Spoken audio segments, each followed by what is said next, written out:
¿Busco ahora el favor de los hombres o el de Dios? ¿O trato de agradar a los hombres?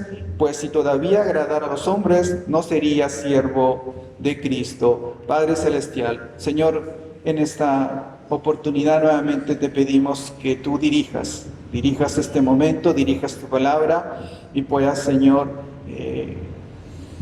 el lugar donde tu palabra va a ser sembrada pueda ser y pueda caer, Señor, en buena tierra. Y en su tiempo y en su momento pueda dar fruto, Padre. Bendice, Señor, este momento. Y tú seas, Señor, quien dé la capacidad, la fortaleza, la claridad y la sabiduría para hablar de estas verdades tan profundas, Señor, como es tu palabra. Señor, en el nombre de Jesús oramos. Amén. Tomen asiento, hermanos. Tomen asiento. Muy bien, acá está el apóstol Pablo. El apóstol Pablo está tratando de contrarrestar a los falsos maestros de ese entonces, que eran los judaizantes. ¿Quién eran los judaizantes? Pues eran supuestamente judíos que habían abrazado el cristianismo, pero para ellos no era suficiente el sacrificio de Cristo. Simplemente en su antiguo sistema de creencias de los judíos, pues había que agregar el sacrificio de Cristo. Es decir, el sacrificio de Cristo más las obras de la ley, más dietas alimenticias, más días festivos, y etcétera, etcétera. Había que complementar el sacrificio de Cristo. Entonces Pablo le dice, eso no es cierto. Eso no es cierto, y Pablo escribe esta carta a los Gálatas. Hermanos, la carta a los Gálatas es considerado el grito de guerra de la Reforma protestante en el siglo XVI, después de 12 siglos de oscurantismo, hermanos. Desde el siglo IV hasta el siglo XVI, toda esa edad era una edad oscura. El Evangelio no resplandeció. Y usted vaya a la historia y no pasó nada durante esos 12 siglos. Por eso se llama la era del oscurantismo. Hasta que por la gracia de Dios vino la Reforma protestante en el siglo XVI. Y esa carta a los Gálatas es considerada el grito de guerra de la Reforma. También es considerado la carta magna de la libertad del cristiano. El cristiano es un hombre libre, porque Cristo lo hizo libre. Antes era el pacto de la ley, ahora es el pacto de la gracia. Nosotros somos tan bendecidos de permanecer a ese pacto. Y dentro de esta nueva dispensación, Pablo conoció a Cristo y se dedicó su vida a predicar de Jesucristo. Y acá fundó las iglesias en Galacia. Pablo continuó, fundó esas iglesias, les predicó el Evangelio a Jesucristo. Luego se fue y regresó y encontró que ellos, dice, estoy asombrado cómo ustedes se hayan alejado de la verdad tan pronto se han alejado, tan poco duró su conversión.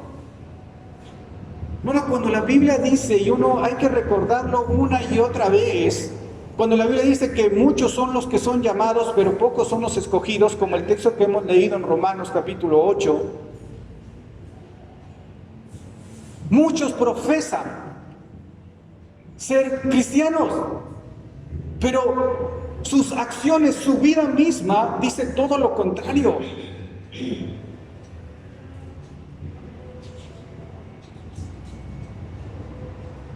Y Pablo habla del evangelio que transforma, el evangelio que salva,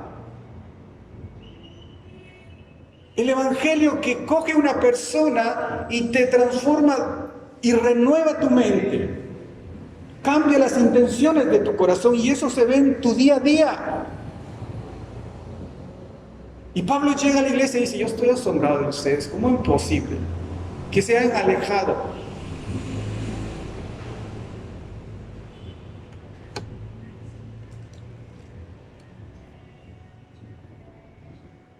Y esa maravillarse, alejarse, es, como vimos en la mañana, es desertar. Desertan. No sé si a ustedes se vienen a la mente esas películas cuando en la Marina, normalmente en Estados Unidos, estas fuerzas especiales llevan ciertos meses de entrenamiento y el instructor pone a prueba a esos hombres y ponen una campana y dice: ¿quieres desertar? Solamente ve y toca la campana y eres un desertor. Y solamente los valientes perseveran. ¿Y qué es el pueblo de Cristo? ¿Es un pueblo cobarde o es un pueblo valiente?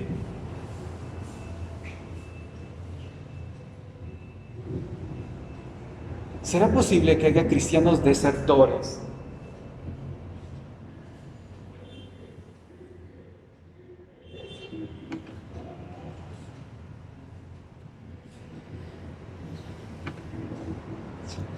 Hermanos, tan seguros que estamos en los brazos del Señor, que dice que somos más que vencedores en el Señor. Ningún hijo de Dios se va a perder jamás. Él va a perseverar hasta el final de los tiempos. Él va a morir en la línea de guerra. Los valientes mueren de pie. Amén. Y ningún hijo de Dios es un cobarde, sea hombre o sea mujer. Y ninguno es desertor. Y Pablo sigue y dice en el verso 7, no hay otro evangelio, no lo hay.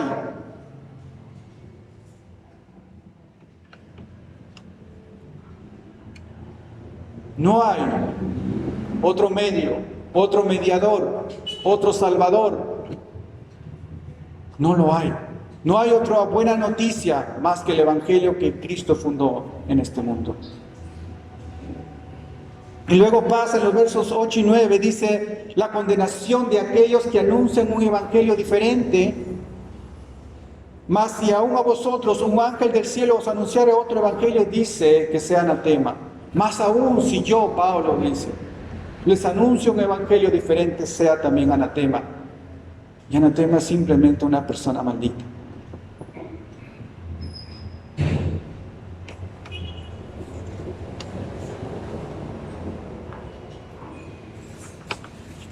Y llegamos a este verso 10 para desarrollar esta segunda parte.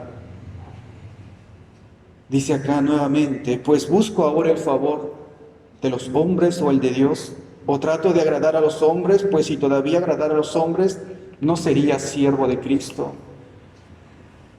¿Qué es necesario primero? Buscar el favor o la aprobación de Dios o la aprobación de los hombres. Hay verdades tan básicas en las Escrituras, pero solamente lo dejamos en la teoría. Sé que debo buscar el favor de Dios en primer lugar, sé que debo buscar la aprobación de Dios en primer lugar, pero en mi vida hago todo lo contrario. Hago todo lo contrario.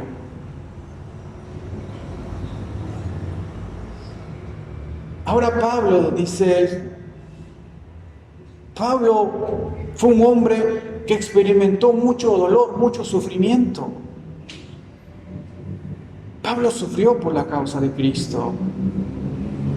Y él lo que escribió lo pasó. ¿Qué hemos leído? ¿Quién nos podrá separar del amor de Dios? ¿Tribulación? Estoy atribulado, ya me voy a alejar un tiempo de la iglesia hasta tener las cosas en claro, dicen algunas personas. O en angustia, estoy angustiado por un tema económico, un tema sentimental, o quizás estoy angustiado por mi hijo o mi hija, y como estoy angustiado, no es bueno que vaya a la iglesia, me voy a alejar por un tiempo también del Señor, porque estoy angustiado.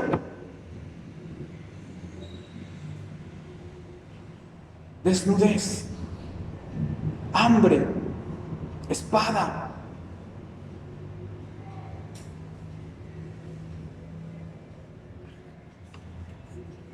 Y Pablo dice, mira, y en todas esas cosas, en esas tribulaciones, persecuciones, angustias, tristezas, ¿qué es el cristiano? ¿Un perdedor o un vencedor? Hermano, usted sufre, usted llora de vez en cuando. A veces viene a su corazón sentimientos de mucho dolor, de mucha tristeza en usted. Se angustia.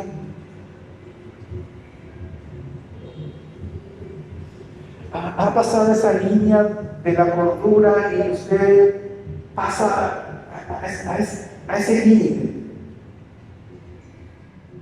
Y cuando usted solamente vislumbra el abismo, entra en pánico. Es como que si Dios te mostrara, mira, si yo te suelto, eso pasa. ¿Quién nos sostiene? ¿Quién nos sostiene en medio de todo este mar de lágrimas? ¿Quién nos sostiene en este mundo lleno de perversidad, de oscuridad? ¿Quién nos sostiene, hermanos? Es el Señor con sus manos de amor. Si el Señor nos soltara por un solo segundo, ¿qué sería de nosotros? Y el Señor de vez en cuando nos permite ver, esto pasa si yo te suelto.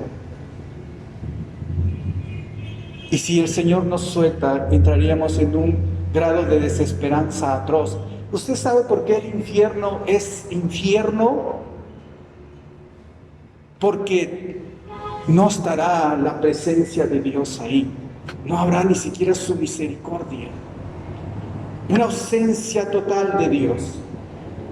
Por eso es el infierno, es lo que es.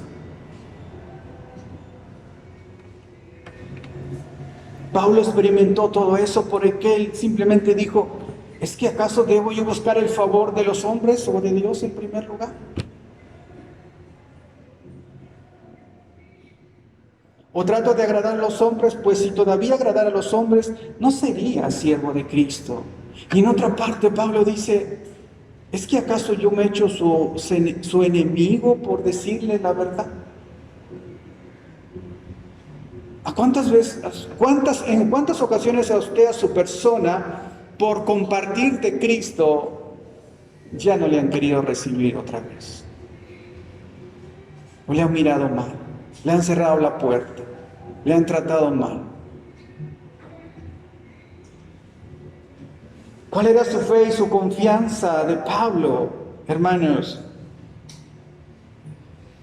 Pastor Pablo descansaba en la gracia de Dios,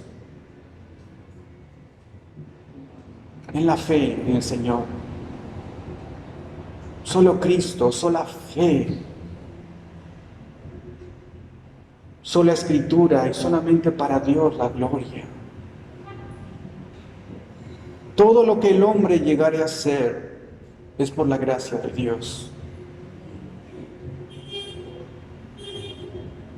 ¿Qué es lo que necesita el cristiano en esencia para vivir en este mundo? A Cristo. Y Cristo es suficiente, hermanos. Pero muchas veces para entender esta verdad que Cristo es suficiente para nuestras vidas, tenemos que pasar por nuestros procesos. De un tiempo acá he comenzado a leer la Biblia.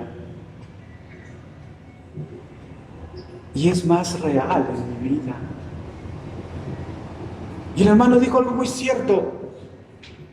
Tú puedes leer, pero una cosa es leer y otra cosa es escudriñar la Biblia. Y qué hermoso, no me dejarán mentir los maestros de escuela dominical y también los maestros en su momento, que cuando tú te dedicas a estudiar tu tema para enseñar, cuánta bendición entra a tu vida. El simple hecho de sentarte a desarrollar tu tema de esa escuela dominical, el Señor cómo te reconforta en ese momento. Es bendición para ti y después para que sea bendición para los demás. Pero el hombre sabe eso, pero suele descuidar eso. suele descuidar eso. Cualquier sufrimiento, cualquier tristeza, cualquier angustia, cualquier pérdida, Cristo es suficiente. ¿Lo creen?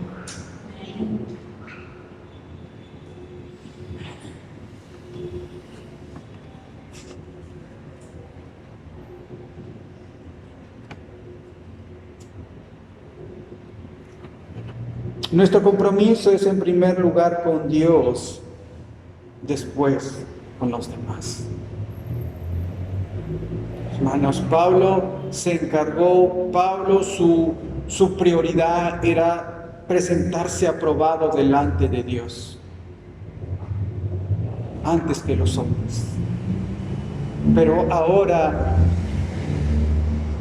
entre paréntesis, las iglesias se venden al mejor postor.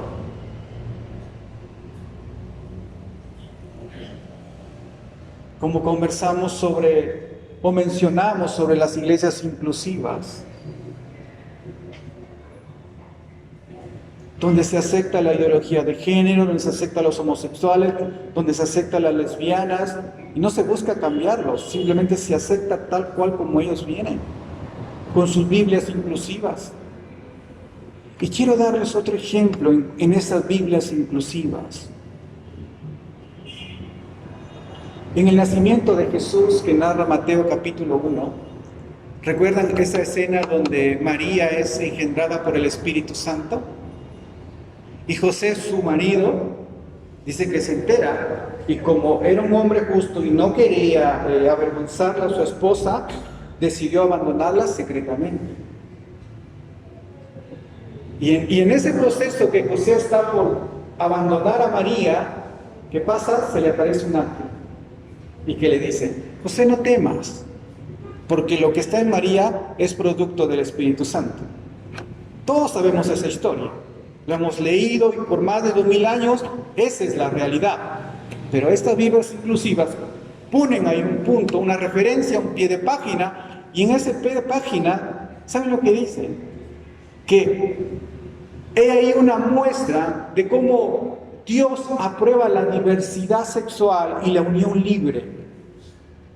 José no se dejó llevar por los parámetros de su época, que tenían que casarse con una virgen, no. Y él lo aceptó a María tal cual. No tenía ningún tipo de tradición. Hombre y mujer casarse, la poligamia, no. Unión libre y diversidad sexual. Eso es lo que dice, según estas Biblias inclusivas, e interpretan ese texto, que nosotros por más de 2000 años hemos sabido que no es así. Solo para darnos ejemplos de cómo la verdad del Evangelio se está siendo corrompido más y más. Y Pablo nos recuerda, no hay otro Evangelio. No hay. Y entonces, en esa lucha cultural que tiene un trasfondo espiritual, es nosotros ponernos delante y hacer esa batalla, hermanos. Esto dice la sociedad, esto dice la ideología de género, esto dice los organismos oficiales de la salud, pero esto dice la Escritura. Varón y hembra los creó el Señor. Solamente hay dos géneros.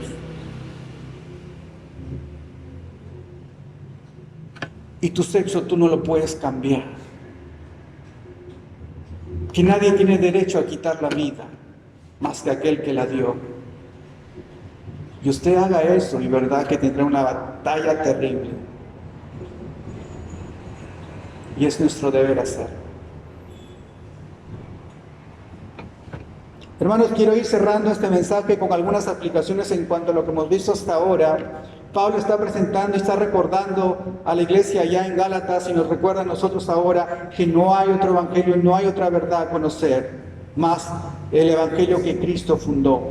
Algunas aplicaciones, hermanos. 3 maneras como el evangelio está siendo corrompido actualmente.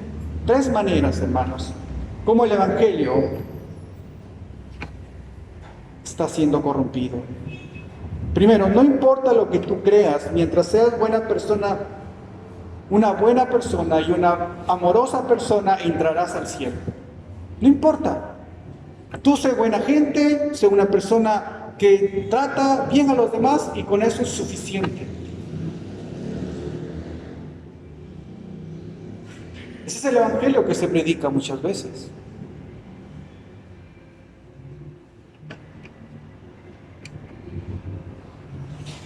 Como por ejemplo,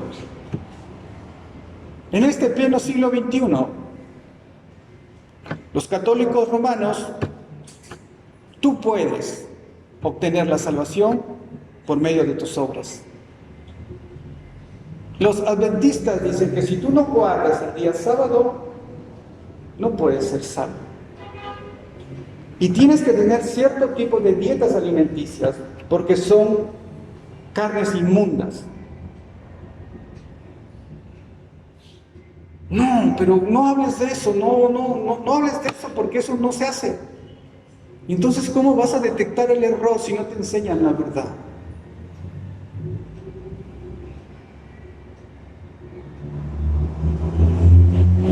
El evangelio de Cristo está siendo cada vez más corrompido, hermanos. Nosotros necesitamos aclarar y poner los puntos en la silla. ¿Es correcto un adventista, un sabático, un testigo de Jehová, un musulmán? ¿Por qué el cristianismo es verdad y el resto es mentira? Tienes que conocer el evangelio que tú profesas y poder detectar sus errores y confrontarlo con la palabra de Dios. Este es el único evangelio, no hay otro evangelio. No deje que el evangelio se siga corrompiendo. Usted debe actuar como la sal de esta tierra que preserva el deterioro moral y espiritual de los hombres. Segundo, lo que acabamos de mencionar, a través de las iglesias y su evangelio inclusivo, hermano, donde se desarrollan bodas cristianas homosexuales.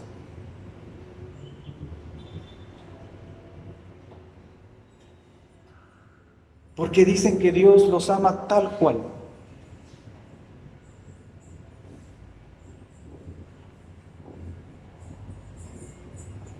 Si hay problemas dentro de las bodas heterosexuales y dentro de las bodas en sus términos promedio dentro de las iglesias, si ahí hay problemas de ese entorno, imagínense llegar a hacer bodas homosexuales. Es tan delicado este tema de poder contraer matrimonio y la persona que lo oficializa también está formando, está aprobando esa unión. ¿Por qué le digo? Hace 6 meses atrás, una amiga que es cristiana de muchos años se casó, supuestamente con otro cristiano. Ella tiene como 32 años. Se casó, pero siempre las pocas veces que conversaba con mi persona, siempre lo veía que me rehuía. Porque cuando llega un punto donde tú lo vas a confrontar, dice, yo sé que me va a decir él, así que mejor, no. Siguió con su noviazgo, se casó, pasaron 5 meses.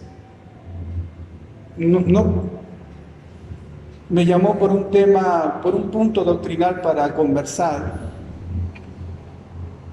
Y yo ni por acá, y me dice, digo, ¿cómo estás? ¿Cómo te vas? ¿Cómo te va tu felicidad? Y dice, estoy separada. A mí me dejó desconcertado, desorientado, de verdad, porque yo lo conozco a ella. Ni 5 meses ya se había separado. Me dice, yo seguí, yo me encapriché. Y él no. Su pregunta era, ¿cómo sé yo que él es un verdadero cristiano? O que una persona es una verdadera cristiana. Comenzó recién a investigar. Conversamos y después la conclusión: por sus frutos. No es un cristiano genuino, me dice. Se separó.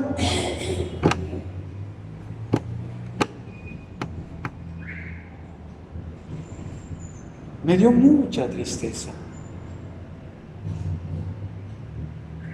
Y digo, está bien el mundo, ¿verdad? Porque el mundo hace lo que quiere. Pero dentro del pueblo de Dios,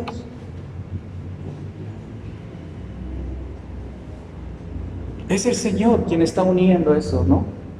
Y tú estás aprobando eso. Que se sean muy prudentes, muy cuidadosos, hermanos, en cuanto a ello. Entonces, estas iglesias inclusivas, con sus Biblias inclusivas, con sus libros inclusivos, hacen cada perversidad, hermanos. Todo en nombre de la libertad y todo en nombre del amor.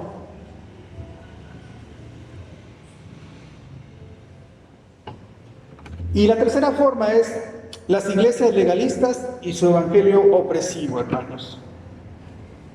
Esas iglesias pues que ponen cargas que ni los líderes ni los que están ahí pueden llevar.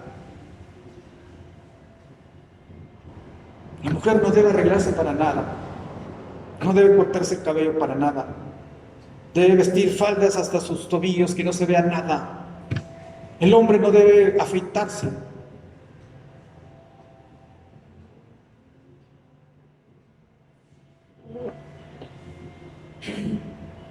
Debe guardar el día sábado, tener sus dietas alimenticias, hermanos. Por eso la carta a los Gálatas es considerada la declaración de independencia del cristiano en el aspecto que él es libre, pero no es para ser un libertino, una libertina, cayendo en una gracia barata. No, la verdadera gracia de Dios transforma al hombre, transforma a esa mujer y lo transforma totalmente, hermanos. Va cambiando su manera de pensar, de vestir, de hablar, de dirigirse, sus hábitos, sus tiempos con el Señor van aumentando.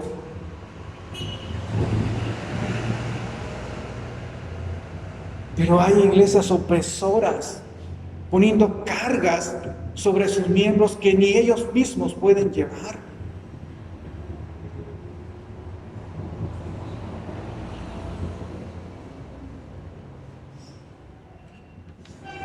¿Y qué es el Evangelio entonces de Jesucristo? Hermanos, el Evangelio de Jesucristo es una iglesia que busca el equilibrio tanto en su doctrina como en su práctica. Yo no lo voy a cambiar, el hermano no lo va a cambiar, el esposo no va a cambiar a su esposa y la esposa no va a cambiar a su esposo. ¿Quién transforma?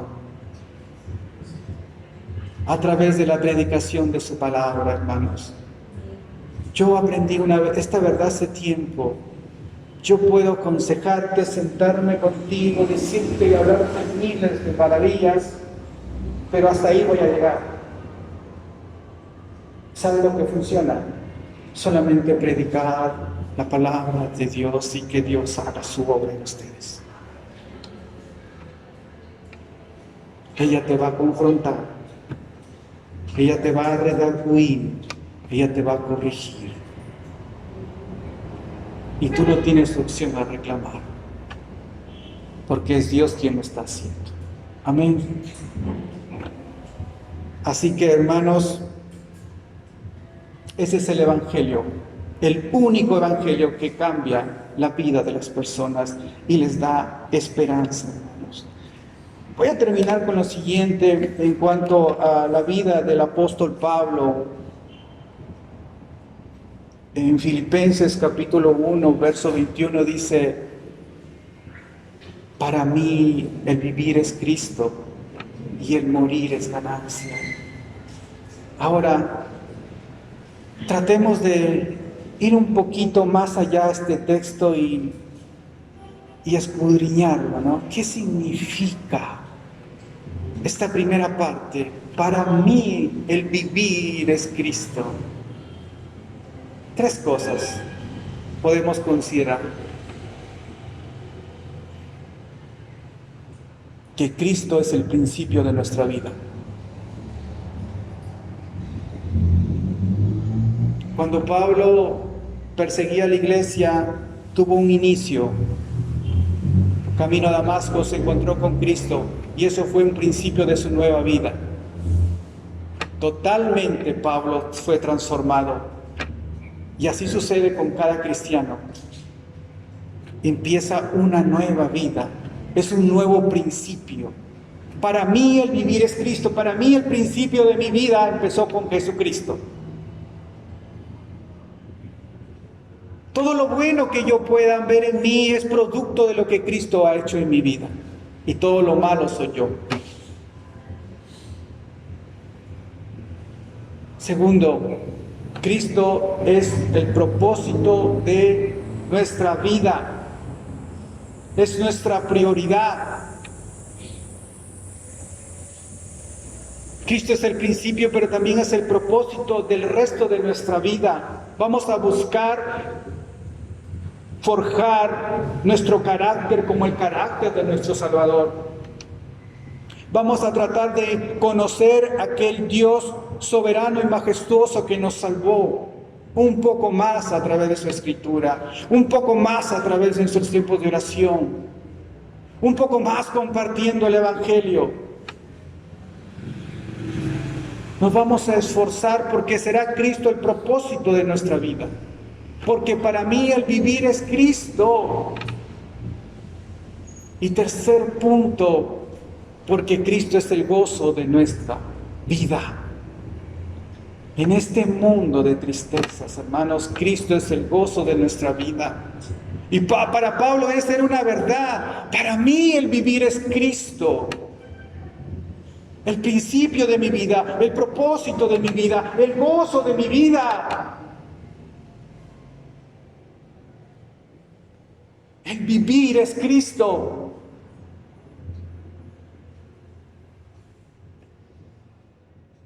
Y Pablo sabía de lo que hablaba. Después que dice eso, si usted puede decir, puede ponerse al lado de Pablo y decir: Cristo es el principio de mi vida, Cristo es el propósito de mi vida, Cristo es el gozo de mi vida. Entonces para usted el vivir es Cristo también. Y luego Pablo dice: y el morir es ganancia. ¿Qué entendemos por esta segunda parte? El morir es ganancia. ¿Cómo que el morir es ganancia si yo no quiero morir? Tanto que me ha costado construir mi casa y ahora quieres que me muera. Tanto que he trabajado y he ahorrado. No, quiero quedarme a disfrutar. Pero miren la maravillosa sabiduría que se encierra en la palabra de Dios. Pablo dice: para mí el vivir es Cristo. O sea, para Pablo vivir era Cristo, Cristo y Cristo. Imagínense, Pablo estaba tan lleno del Señor, tan saturado del Señor. ¿Y de qué manera se puede servir al Señor si no es llenándose de Él? ¿Cómo se sostiene un hombre o una mujer? Y el morir es ganancia, dice Pablo. ¿Por qué será ganancia para el cristiano morir? Permítame mencionarle tres cosas también en cuanto a los privilegios cuando un hijo de Dios muere. Primero, cuando un cristiano muere, es ganancia porque se acabó el pecado. Ya no más pecado. Ya no más esos pensamientos que no les gustaría tener. Ya no más esos sentimientos en su corazón que no deberían estar ahí. Ya no más esos arranques de furia. Ya no más el pecado. Ya no más ese león que anda rugiendo a nuestro alrededor, esperando el momento para devorarnos. Ya se acabó. Ya no más tentador. Ya no más pecado, hermanos. Se acabó. Segundo, ya no más dolor. Venimos a este mundo con llanto y nos vamos con gemidos. Pero la muerte para el cristiano es el fin de eso. Ya no más dolor. Ya no más lágrimas, ya no más angustias, ya no más tristezas. Le gustaría estar en esa condición. Ni una lágrima más brotará de sus ojos. ¿Me escuchan? Ni una lágrima más, ni un dolor más, ni un sufrimiento más. Hermanos, es increíble cómo Dios nos lleva de proceso y en proceso, y en ese proceso nos llega a conocer niveles de dolor. Ya pasé esto, ya no creo que venga algo peor, dices tú. Pasa el tiempo y viene algo peor. No sabía que se podía sufrir más.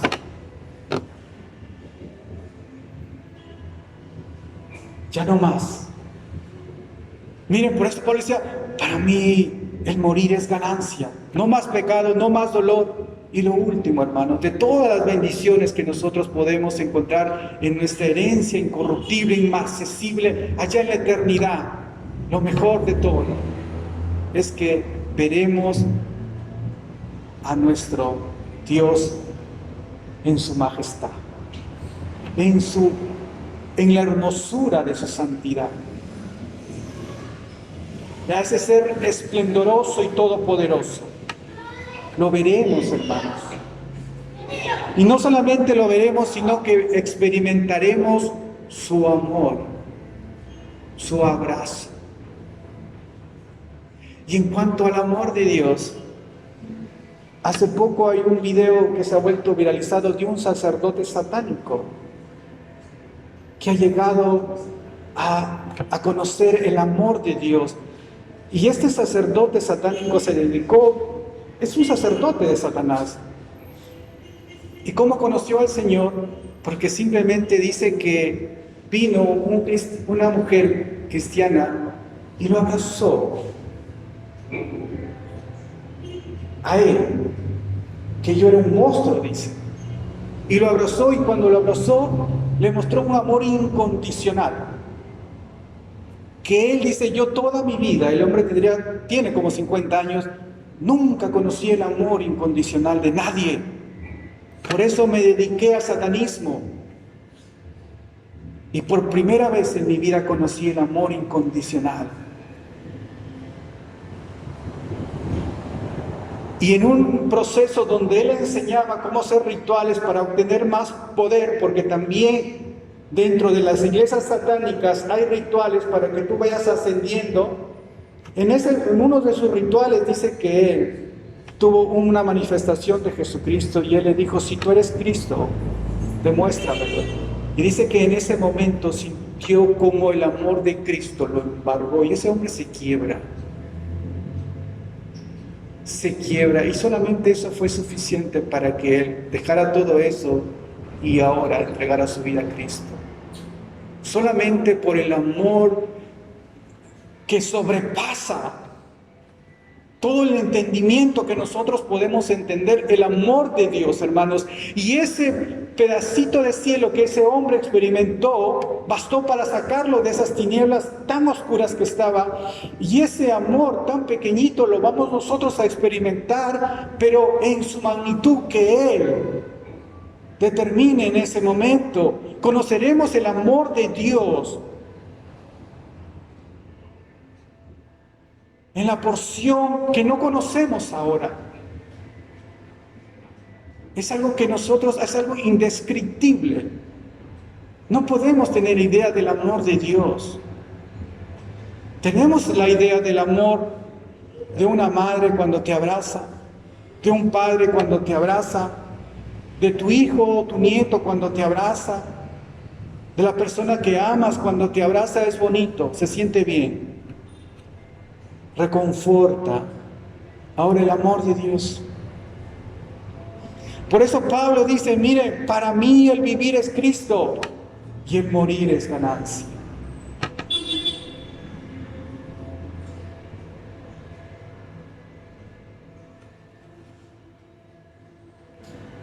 Ese es el Evangelio.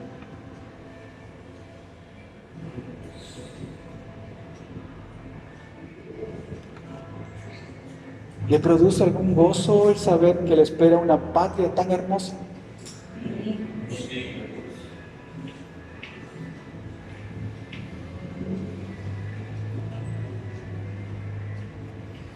Nosotros, hermanos, somos personas muy bendecidas por el Señor. Por encima de tristezas, de angustias, de tribulaciones.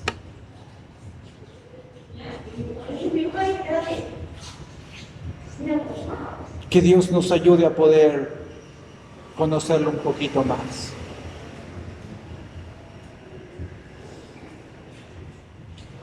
Y nos enseñe que nuestra debilidad, Él no solamente es nuestra fortaleza, sino también nuestro gozo. Amén. Vamos a orar, hermanos, un momento para terminar. Padre Celestial, te damos gracias, Señor, en esta noche. Gracias, Padre, por tu palabra. Gracias, Señor, por recordarnos que solamente existe un solo evangelio, un solo mediador, una sola buena noticia, un solo camino, Señor, a seguir.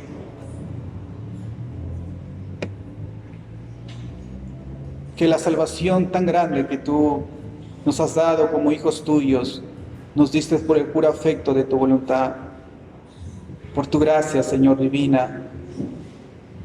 Y perseveraremos, Señor, hasta el fin, porque tú, Señor, nos darás la fortaleza y la capacidad para perseverar hasta llegar a casa. Ayúdanos, Señor, que en este mundo en el cual nosotros nos ha tocado vivir, podamos, Señor, pararnos firmemente y dar la lucha, Señor, tanto cultural como espiritual, con estas ideologías, con estas iglesias inclusivas, con estas Biblias inclusivas, con estos libros inclusivos, con estas prácticas, Señor, que cada día se vuelven más depravadas, con estas prácticas, Señor, que cada día son más perversas, Señor. Ayúdanos a combatir con la verdad de tu palabra. Porque es necesario, Señor, que nos presentemos aprobados delante de ti en primer lugar, antes que encontrar la aprobación o la aceptación de los hombres. Gracias, Padre, por recordarnos a través del apóstol Pablo en esta carta a los Gálatas que es necesario primero buscar tu favor y tu aprobación antes que el favor y la aprobación de los hombres.